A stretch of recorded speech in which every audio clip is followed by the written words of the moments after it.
यह कहानी तीन घनिष्ठ मित्रों की है, विशाल, नील और समीर, जो एक छोटे से गांव में रहते थे।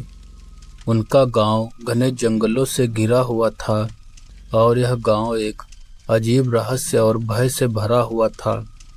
इस गांव के लोग बहुत पुराने और अंधविश्वासी थे, क्योंकि कई पीढ़ियों से यहाँ भूत प्रेत और आत्माओं की कहानियाँ सुनाई जाती थी। इस गांव के पास के जंगलों के बीच एक पुरानी खंडहर हवेली थी, जिसके बारे में गांव के लोग कहते थे कि वह श्रापित है। यह हवेली डर और आतंक की प्रतीक मानी जाती थी, क्योंकि उस हवेली में कुछ ऐसा था जो वहां जाने वाले हर इंसान को तबाह कर देता था। गांव के बुजुर्गों की मान्यता थी कि उस हवेली में एक रहस्यमयी कफन है, जिसे छूते ही इंसान पागल हो जाता है या उसकी मौत हो जाती है। कफन के बारे में कई कहानियाँ प्रचलित थी। कहते हैं कि सैकड़ों साल पहले एक अत्याचारी राजा ने इस हवेली का निर्माण किया था और इस हवेली में उसने कई निर्दोष लोगों की हत्याएं करवाई थीं। उन मारे गए लोगों की आत्माएं आज भी उस हवेली में भटकती हैं और उनकी क्रूरता का निशान वह कफन है जो हवेली के अंदर रखा हुआ है। यह कफन उस अत्याचारी राजा की मृत्यु के बाद भी वहाँ मौजूद है और जिस दिन से उसकी मृत्यु हुई, उस दिन से इस कफन से जुड़ी भयानक घटनाएं घटित होनी शुरू हुई।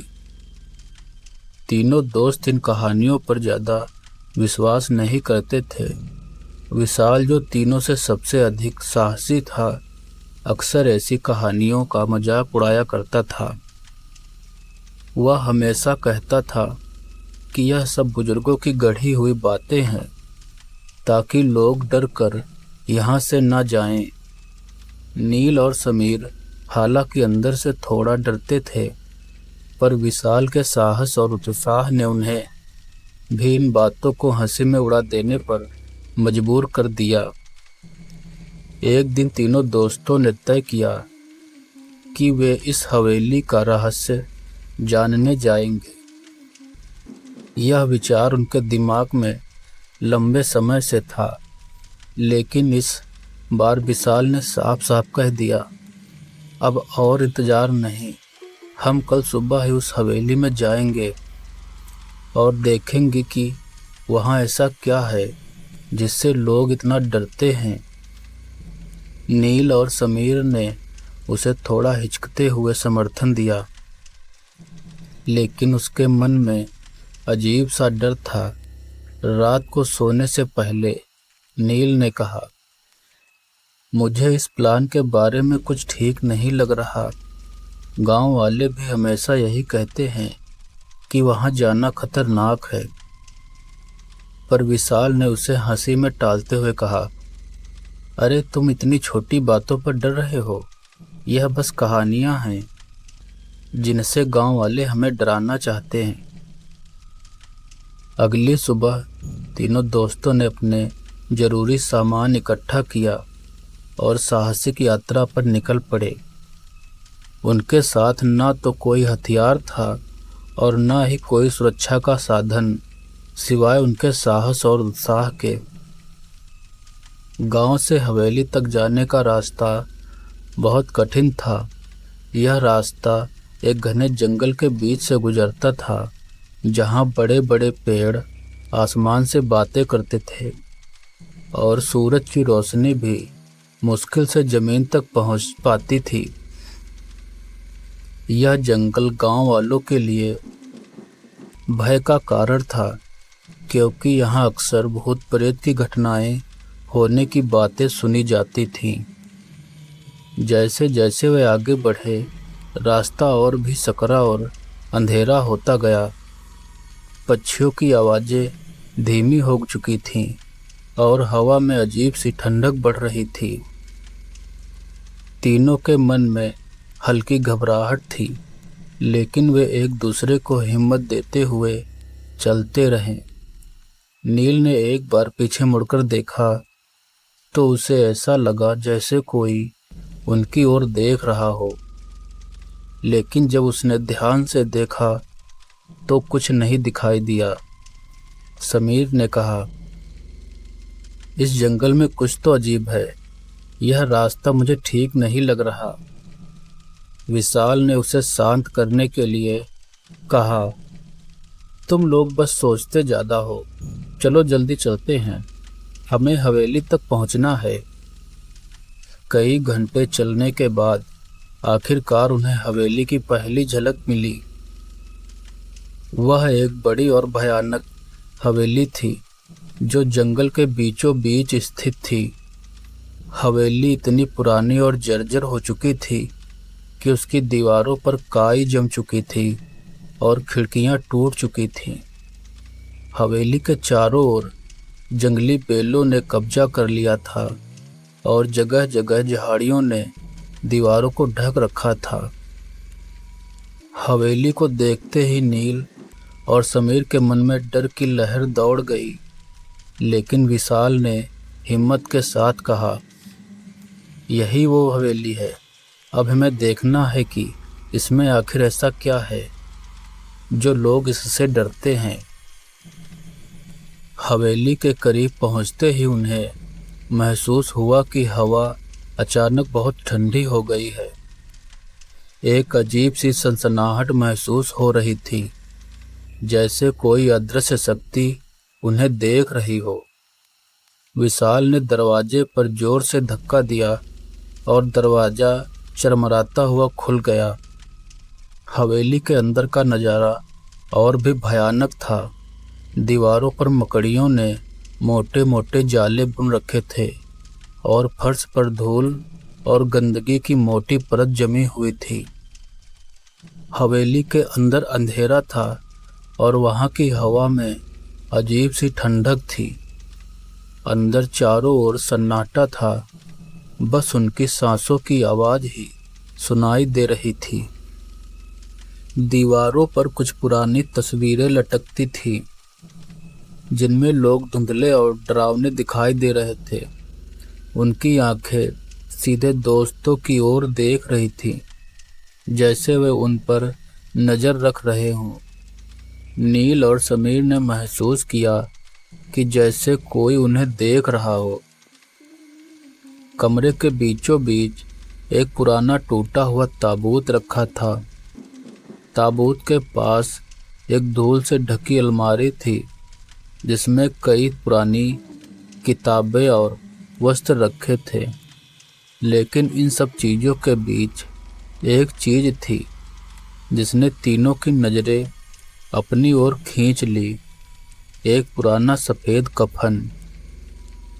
वह कफन एक खूंटी पर लटका हुआ था, लेकिन अजीब बात यह थी कि वह धीरे धीरे हिल रहा था, जैसे कोई अदृश्य शक्ति उसे छू रही हो। विशाल ने उसकी ओर इशारा करते हुए कहा, यही है वो कफन जिसके बारे में सब कहानियां बनाते हैं। यह तो सिर्फ एक कपड़ा है। नील ने घबराते हुए कहा, मुझे लगता है हमें इसे छूने की ज़रूरत नहीं है, यहाँ कुछ गलत है। लेकिन विशाल ने उसे अनसुना कर दिया। उसने मजाक में कहा, क्यों ना इसे छू कर देखूं? नील और समीर ने उसे रोकने की कोशिश की, लेकिन विशाल नहीं माना। उसने जैसे ही कफन को छुआ, पूरा माहौल बदल गया। हवेली के अंदर अचानक जोर से हवा चलने लगी। खिड़कियां और दरवाजे जोर जोर से बंद होने लगे। कमरे की दीवारों पर खून की धाराएं बहने लगी और हर कोने से भयानक चीखें और फुसफुसाहटें सुनाई देने लगी। विशाल की आंखें सफ़ेद हो गई और उसका शरीर जोर जोर से कांपने लगा। उसके मुंह से अजीब अजीब आवाज़ें निकलने लगी, जैसे वह किसी प्राचीन भाषा में कुछ बोल रहा हो। नील और समीर ने भयभीत होकर पीछे हटने की कोशिश की, लेकिन उनके पैरों ने मानो काम करना बंद कर दिया था।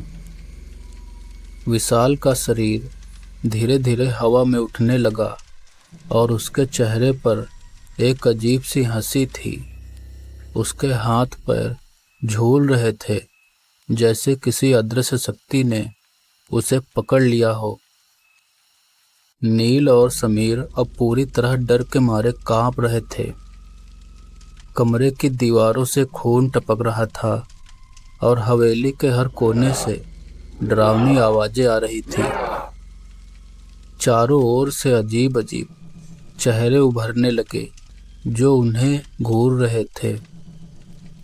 नील ने समीर का हाथ कसकर पकड़ा और पूरी ताकत से हवेली के दरवाजे की ओर दौड़ने की कोशिश की, लेकिन दरवाजे अपने आप बंद हो चुके थे। कमरे में चारों ओर से अजीब चीखें और फुसफुसाहटें गूंज रही थीं और हवेली का अंधेरा उन्हें घेरता जा रहा था। विशाल अब हवा में पूरी तरह से उठा हुआ था और उसकी आंखें सफ़ेद हो चुकी थी।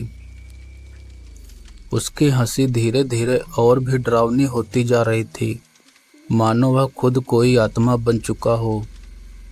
नील और समीर पूरी ताकत से दरवाजे को धक्का दे रहे थे, लेकिन दरवाज़ा हिलने का नाम नहीं ले रहा था। नील की आंखों में आंसू आ गए थे और उसने चिल्लाकर कहा, हमें यहाँ से बाहर निकलना होगा। अगर हम नहीं भागे तो हम मर जाएंगे।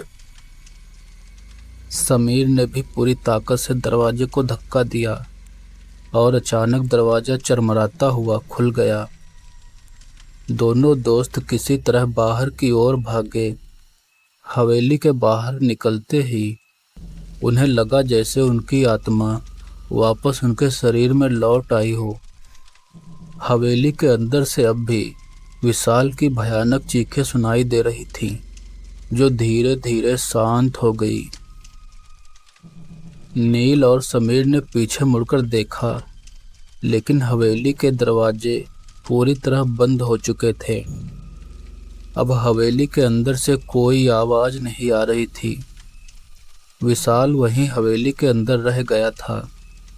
नील और समीर को समझ में नहीं आ रहा था कि आखिर हुआ क्या था।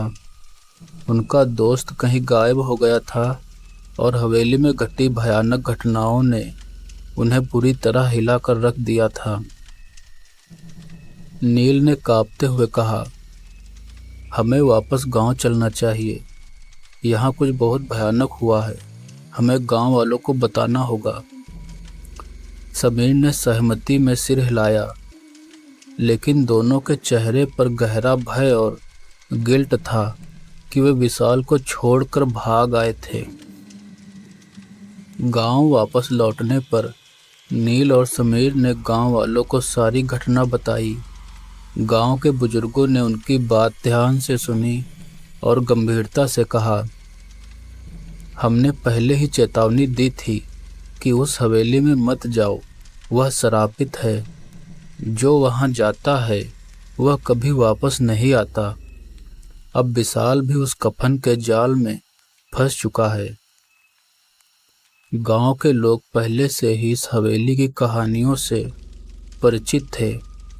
उन्होंने यह भी कहा कि जो भी कफन को छूने की कोशिश करता है वह कभी जीवित वापस नहीं आता। विशाल ने जो गलती की थी उसकी कीमत उसे अपनी जिंदगी से चुकानी पड़ी। कुछ दिनों के बाद गांव में और भी अजीब घटनाएं होने लगी। लोगों ने कहना शुरू किया कि हवेली के पास रात में कभी कभी किसी की हंसी सुनाई देती है। हवेली के आसपास से गुजरने वाले लोगों ने यह भी कहा कि उन्होंने वहां एक सफ़ेद कफन हवा में लहराते हुए देखा और हवेली के अंदर से डरावनी आवाज़ें आती हैं। विशाल की माँ और पिता ने अपने बेटे को बहुत ढूंढा, लेकिन उसका कोई पता नहीं चला। गांव के लोग यह मानने लगे कि विशाल अब उस हवेली का हिस्सा बन चुका है और वह आत्माओं की दुनिया में कैद हो चुका है। हवेली का कफन अब भी वहाँ है और उसकी कहानी और भी भयावह हो चुकी है। कई साल बीत गए लेकिन हवेली का रहस्य कभी सुलझ नहीं पाया। नील और समीर के मन में उस दिन की घटनाओं की यादें हमेशा के लिए बसी रही। वे दोनों कभी उस जंगल की ओर नहीं गए और न ही उन्होंने उस हवेली का नाम फिर से लिया। हवेली अब भी गांव के जंगलों में खड़ी है और कफन अब भी वहां लटका हुआ है। कहा जाता है कि जो भी उस कफन को छूने की हिम्मत करेगा उसकी किस्मत विशाल की तरह ही होगी। उस दिन के बाद से गांव के लोगों ने उस हवेली के पास जाना हमेशा के लिए बंद कर दिया। हवेली का कफन आज भी वहां है, अपनी डरावनी उपस्थिति के साथ, और उसके रहस्य का अंत कोई नहीं जानता। जो भी उसकी ओर कदम बढ़ाता है वह कभी नहीं वापस आता है। इस तरह तीन दोस्तों की यह कहानी भयावह अंत तक पहुंचती है, जहां एक दोस्त अपनी जिद और साहस का शिकार बनकर हवेली के श्राप का शिकार हो गया। तो दोस्तों, यह कहानी आपको कैसी लगी?